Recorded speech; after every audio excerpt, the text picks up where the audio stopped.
वाईएसआरटीपी कारकुनों ने धरना मुनज़्ज़म किया है। धरना शर्मिला ने वाईएसआरटीपी पार्टी ऑफिस में धोखा दिया है। बताया जाता है कि वाईएसआरटीपी रियासत तेलंगाना में आइंदा असेंबली इंतखाबात से दूर रह रही है। गुज़िश्ता दिनों वाईएसआरटीपी पार्टी ने ऐलान किया कि वो रियासत के 119 हलकों से इलेक्शन लड़ेंगी। आखिरकार गुज़िश्ता 2 दिनों में मुनक़िदा आला सतही कारकुन इजलास में 50 नशिस्तों पर इलेक्शन लड़ने का फैसला किया गया। बताया जाता है कि कल शाम वाईएसआर पार्टी ने ऐलान किया है कि वो रियासत तेलंगाना में इलेक्शन नहीं लड़ रही है। रियासत तेलंगाना में वाईएसआरटीपी कायदीन कारकुनों को कुएं के तौर पर इस्तेमाल कर रही है। वाईएसआरटीपी कायदीन बहुत ज्यादा नाराजगी जाहिर कर रहे हैं। गुस्से में वाईएसआरटीपी के रहनुमाओं ने शर्मिला को खत्म करने के नारे लगाए, हमें इंसाफ चाहिए के भी नारे लगाए।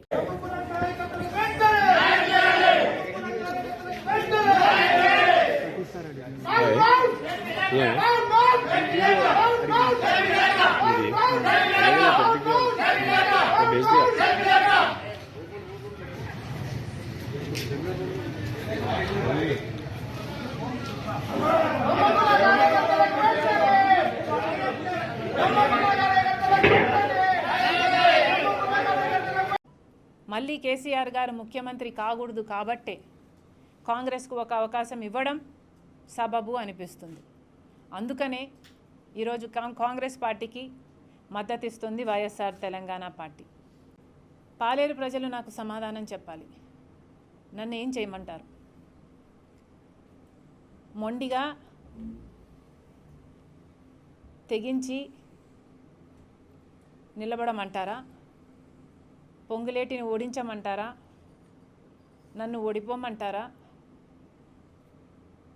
రాజశేఖర్ రెడ్డి గారి అభిమానులు ఏమి కోరుకుంటున్నారు? గెలుపు ముఖ్యమే,